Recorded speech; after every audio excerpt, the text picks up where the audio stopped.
Hi hello ವೀಕ್ಷಕರೇ, ಎಲ್ರಿಗೂ ನನ್ನ ಚಾನಲ್ಗೆ ಸ್ವಾಗತ. ಎಲ್ಲರೂ ಚೆನ್ನಾಗಿದ್ದೀರಾ ಅಂತ ಭಾವಿಸ್ತಾ ಈ ಒಂದು ವಿಡಿಯೋನ ಶುರು ಮಾಡ್ತಾ ಇದ್ದೀನಿ. ಇವತ್ತಿನ ವಿಡಿಯೋದಲ್ಲಿ ನಾವು ಬೆಂಡೆಕಾಯಿ ಬಜ್ಜಿ ಮಾಡ್ತಾ ಇದ್ದೀವಿ. ತುಂಬ ರುಚಿಯಾಗಿರುತ್ತೆ. ಯಾರಿಗೆ ತಾನೇ ಮೆಣಸಿನ್ಕಾಯಿ ಬಜ್ಜಿ ಇಷ್ಟ ಇರಲ್ಲ ಹೇಳಿ? ಮಿರ್ಚಿ ಬಜ್ಜಿ ಅಂದರೆ ತುಂಬ ಇಷ್ಟ ಇರುತ್ತೆ.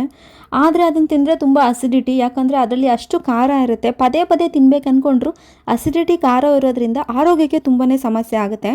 ಹಾಗಾಗಿ ಅದೇ ರೀತಿ ರುಚಿ ಬರುವಂತಹ ಬಜ್ಜಿ ಯಾವ ರೀತಿ ನಮಗೆ ಮೆಣಸಿನ್ಕಾಯಿ ಬಜ್ಜಿ ಆಗಿರ್ಬೋದು, ಬಾಳೆಕಾಯಿ ಬಜ್ಜಿ ಆಗಿರ್ಬೋದು, ಅದೇ ರೀತಿ ರುಚಿಯಲ್ಲಿರುತ್ತೆ. ಆದರೆ ಆರೋಗ್ಯಕ್ಕೆ ತುಂಬ ಒಳ್ಳೆಯದು. ಬೆಂಡೆಕಾಯಿ ಬಜ್ಜಿ ಯಾವ ರೀತಿ ಮಾಡೋದು ಅಂತ ನೋಡೋಣ. ಇದನ್ನು ಮಾಡೋದಕ್ಕೆ ಯಾವ್ಯಾವ ಪದಾರ್ಥ ಬೇಕು ಅಂತ ನೋಡೋಣ. ಮೊದಲಿಗೆ ಕಡಲೆ ಹಿಟ್ಟು, ಸ್ವಲ್ಪ ಖಾರದ ಪುಡಿ, ಸ್ವಲ್ಪ ಧನಿಯಾ ಪುಡಿ, ಸ್ವಲ್ಪ ಗರಂ ಮಸಾಲ, ರುಚಿಗೆ ತಕ್ಕಷ್ಟು ಉಪ್ಪು, ಹಾಗೆ ಬೆಂಡೆಕಾಯಿ ತುಂಬ ಮುಖ್ಯ, ಅದನ್ನು ತೊಗೊಂಡಿದ್ದೀವಿ. ಬೆಂಡೆಕಾಯಿನ ಯಾವ ರೀತಿ ನಾವು ಕಟ್ ಮಾಡ್ಕೋಬೇಕು ಅಂತಂದರೆ, ಈಗ ತೋರಿಸ್ತಾ ಇದ್ದೀವಲ್ಲ ಈ ಒಂದು ಸೈಜ್ಗೆ ಕಟ್ ಮಾಡ್ಕೋಬೇಕಾಗತ್ತೆ. ಈ ಸೈಜ್ನಲ್ಲಿ ಮಾಡೋದ್ರಿಂದ ಬೆಂಡೆಕಾಯಿ ಬಜ್ಜಿ ನೀಟಾಗಿ ಕಡಿಮೆ ಸಮಯದಲ್ಲಿ ಚೆನ್ನಾಗಿ ಬೇಯುತ್ತೆ. ನೋಡಿ, ಈ ಒಂದು ಸೈಜ್ನಲ್ಲಿ ಕಟ್ ಮಾಡಿಕೊಂಡ್ರೆ ಸಾಕಾಗುತ್ತೆ. ಈ ಸೈಜ್ನಲ್ಲಿ ಕಟ್ ಮಾಡಿಕೊಂಡ ನಂತರ ಮಧ್ಯಭಾಗಕ್ಕೆ ಈ ರೀತಿಯಾಗಿ ಕಟ್ ಮಾಡಿಕೊಂಡ್ರೆ ಇನ್ನೂ ಒಳ್ಳೆಯದು. ಯಾಕಂತಂದರೆ ಇದರಲ್ಲಿ ನಾವು ಉಪ್ಪು ಖಾರ ಎಲ್ಲ ನೀಟಾಗಿ ಹಾಕಿ ಬೆರೆಸಿದ್ರೆ ಮಿರ್ಚಿ ಬಜ್ಜಿ ಯಾವ ರೀತಿ ರುಚಿ ಬರುತ್ತೆ ಅದೇ ರೀತಿ ಖಾರ ತುಂಬ ಚೆನ್ನಾಗಿರುತ್ತೆ. ಖಾರ ಆಗಲ್ಲ, ಖಾರ ನಮ್ಗೆ ಅಷ್ಟಾಗಿ ಬೇಡ ಅಂತಂದರೆ ಜಸ್ಟ್ ಈ ರೀತಿ ಕಟ್ ಮಾಡಿಕೊಂಡ್ರೆ ಸಾಕು. ಅದರೊಳಗಡೆ ಯಾವುದೇ ರೀತಿಯಾಗಿ ಖಾರದ ಪುಡಿ, ಖಾರ, ಉಪ್ಪು ಏನು ಹಾಕೋ ನೀಡಿರಲ್ಲ.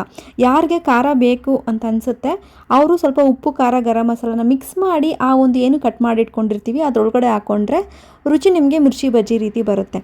ಈಗ ನಾವು ಒಂದು ಪಾತ್ರೆಗೆ ಸ್ವಲ್ಪ ಕಡಲೆ ಹಿಟ್ಟು ತಗೊಂಡು ರುಚಿಗೆ ತಕ್ಕಷ್ಟು ಗರಂ ಮಸಾಲ, ರುಚಿಗೆ ತಕ್ಕಷ್ಟು ಧನಿಯಾ ಪುಡಿ, ರುಚಿಗೆ ತಕ್ಕಷ್ಟು ಖಾರದ ಪುಡಿನ ಹಾಕ್ಕೊಳ್ತಾ ಇದ್ದೀನಿ. ತುಂಬ ಹಾಕ್ಕೊಂಡ್ರೆ ಮಸಾಲೆ ಆಗುತ್ತೆ. ನಾನಿಲ್ಲಿ ಎಷ್ಟು ಹಾಕ್ಕೊಳ್ತಾ ಇದ್ದೀನಿ ಒಂದು ಸ್ಪೂನಲ್ಲಿ ನೀವೇ ನೋಡ್ತಾ ಇದ್ದೀರಲ್ಲ. ರುಚಿಗೆ ತಕ್ಕಷ್ಟು ಎಷ್ಟು ಬೇಕೋ ಅಷ್ಟು ನೀವು ನೋಡಿಕೊಂಡು ಬೆರೆಸ್ಕೊಳ್ಳಿ. ಈಗ ಸ್ವಲ್ಪ ಉಪ್ಪು, ರುಚಿಗೆ ತಕ್ಕಷ್ಟು ಉಪ್ಪನ್ನು ನಾನಿಲ್ಲಿ ಹಾಕ್ಕೊಳ್ತಾ ಇದ್ದೀನಿ. ಇದನ್ನು ಹಾಕ್ಕೊಂಡು ನೀಟಾಗಿ ಒಂದ್ಸಲ ಮಿಕ್ಸ್ ಮಾಡ್ಕೊಳ್ಳಿ ಕೈಯಲ್ಲಿ. ಡೈರೆಕ್ಟಾಗಿ ನೀರನ್ನು ಹಾಕೋದಕ್ಕೆ ಹೋಗಬೇಡಿ. ಫಸ್ಟು ನಾವೇನು ಹಾಕಿದ್ದೀವಿ ಅಷ್ಟನ್ನು ನೀಟಾಗಿ ಕಡಲೆ ಹಿಟ್ಟು ಏನಿರುತ್ತೆ ಎಲ್ಲ ಕಡೆ ಸೇರಲಿ ಅಂತ ನೀಟಾಗಿ ಮಿಕ್ಸ್ ಮಾಡ್ಕೊಳ್ಳಿ. ಇದಾದ ನಂತರ ನೀರನ್ನು ಬೆರೆಸ್ಬೇಕಾಗುತ್ತೆ. ಈಗ ನಾನಿಲ್ಲಿ ನೀರನ್ನು ಬೆರೆಸ್ಕೊಳ್ತಾ ಇದ್ದೀನಿ. ನೀರನ್ನು ಒಟ್ಟಿಗೆ ಒಂದೇ ಸಲ ಹಾಕಬೇಡಿ, ಯಾಕಂತಂದರೆ ನೀರೇನಾದರೂ ಜಾಸ್ತಿ ಆಗಿಬಿಟ್ರೆ ಪುನಃ ನೀವು ಕಡಲೆ ಹಿಟ್ಟು ಹಾಕೋಬೇಕಾಗತ್ತೆ. ಕಡಲೆ ಹಿಟ್ಟು ಏನಾದರೂ ಎಕ್ಸ್ಟ್ರಾ ಇದ್ದರೆ ನೀವು ಕಡಲೆ ಹಿಟ್ಟನ್ನು ಹಾಕೋಬಹುದು. ಅಕಸ್ಮಾತ್ ಏನಾದರೂ ನೀರು ಜಾಸ್ತಿ ಆಗಿ ಕಡಲೆ ಹಿಟ್ಟು ಖಾಲಿ ಆಗಿಬಿಟ್ಟಿದ್ರೆ ಪುನಃ ಕಡಲೆ ಹಿಟ್ಟು ಹಾಕೋದಕ್ಕೆ ನೀವು ಮತ್ತೆ ಅಂಗಡಿಗೆ ಹೋಗಿ ತರಬೇಕಾಗತ್ತೆ. ಹಾಗಾಗಿ ನೀರನ್ನು ಜಾಸ್ತಿ ಹಾಕೊಳ್ಳೋದಕ್ಕೆ ಹೋಗ್ಬಿಡಿ. ಕಡಿಮೆ ಎಷ್ಟು ಬೇಕು ಅಂತ ನೋಡ್ಕೊಂಡು ಹಾಕ್ಕೊಳ್ಳಿ. ಈಗ ನೋಡಿ, ನೀರು ಕಡಿಮೆ ಆಗಿದೆ. ಅದಕ್ಕೆ ನಾನು ಏನು ಮಾಡ್ತೀನಿ, ಸ್ವಲ್ಪ ಪುನಃ ನೀರನ್ನು ಆ್ಯಡ್ ಮಾಡ್ಕೊಳ್ತೀನಿ. ಅದಕ್ಕೂ ಮುಂಚೆ ಆದಷ್ಟು ಇದರಲ್ಲಿ ಎಷ್ಟಾಗುತ್ತೆ ಅಷ್ಟು ಕಲಸಿ ನೋಡ್ತೀನಿ. ನಾನು ಒಟ್ಟಿಗೆ ಒಂದೇ ಸಲ ನೀರನ್ನ ಹಾಕ್ಕೊಳ್ತಲ್ಲ. ನೀವು ಅಬ್ಸರ್ವ್ ಮಾಡಿದ್ರೆ ನಾನು ಆದಷ್ಟು ಅದರಲ್ಲಿ ಎಷ್ಟು ಕಲಸೋಕ್ಕಾಗುತ್ತೆ ಅಂತ ನೋಡ್ಕೊಂಡು ಕಲಿಸ್ತಾ ಹದನ ಚೆಕ್ ಮಾಡ್ತಾಯಿದ್ದೀನಿ. ಈ ಒಂದು ಹದ ಬೇಕು. ತುಂಬ ತೆಳು ಆಗಿಬಿಟ್ರೆ ನಿಮಗೆ ಬಜ್ಜಿ ಚೆನ್ನಾಗಿ ಬರಲ್ಲ, ತುಂಬ ಎಣ್ಣೆ ಬಿಟ್ಕೊಂಡ್ಬಿಡುತ್ತೆ. ಈ ರೀತಿ ಇಟ್ಟು ಸ್ವಲ್ಪ ಗಟ್ಟಿ ಇದ್ದಷ್ಟು ಎಣ್ಣೆ ಅನಿಸಲ್ಲ ಬಜ್ಜಿ ಮಾಡಿದಾಗ. ಈಗ ಸ್ವಲ್ಪ ನೀರನ್ನು ಸ್ವಲ್ಪ ನೋಡಿ, ನೀವು ನೋಡ್ತಾ ಇದ್ದರೆ ತುಂಬ ಸ್ವಲ್ಪನೇ ಹಾಕ್ಕೊಳ್ತಾ ಇದ್ದೀನಿ. ನೋಡಿ, ಇಷ್ಟು ಹಾಕ್ಕೊಂಡು ನಾನು ಪುನಃ ಅದನ್ನು ಒಂದು ಕನ್ಸಿಸ್ಟೆನ್ಸಿ ಯಾವ ಹದ ಬೇಕು ಅಂತ ನೋಡಿಕೊಂಡು ನಾನು ನೀರನ್ನು ಬೆರೆಸ್ಕೊಂಡು ಈ ರೀತಿ ಮಿಕ್ಸ್ ಮಾಡ್ಕೊಳ್ತಾ ಇದ್ದೀನಿ.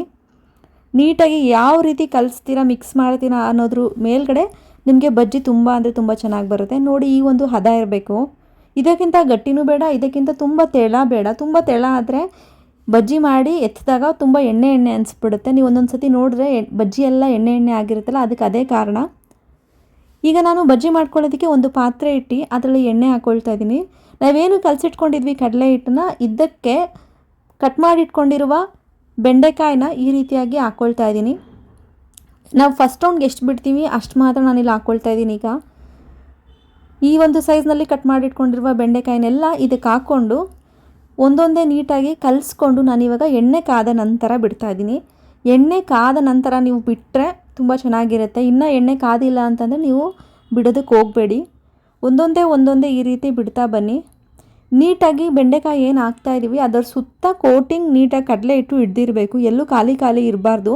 ಒಂದು ಕಡೆ ಕಡಲೆ ಹಿಟ್ಟು ಮೆತ್ಕೊಂಡು ಇನ್ನೊಂದು ಕಡೆ ಖಾಲಿ ಬೆಂಡೆಕಾಯಿ ಕಂಡ್ರೆ ಅಷ್ಟೊಂದು ರುಚಿ ಚೆನ್ನಾಗಿರಲ್ಲ. ನೀಟಾಗಿ ಕಡಲೆ ಹಿಟ್ಟು ಏನು ಕಲಿಸ್ಕೊಂಡಿರ್ತೀವಿ ಅದರಲ್ಲಿ ನೀಟಾಗಿ ಹದ್ದಿ ಡಿಪ್ ಮಾಡಿ ಫುಲ್ ಕೋಟಿಂಗ್ ಇರೋ ರೀತಿಯಲ್ಲಿ ನೀವು ಒಂದೊಂದೇ ಬಿಡಬೇಕಾಗುತ್ತೆ.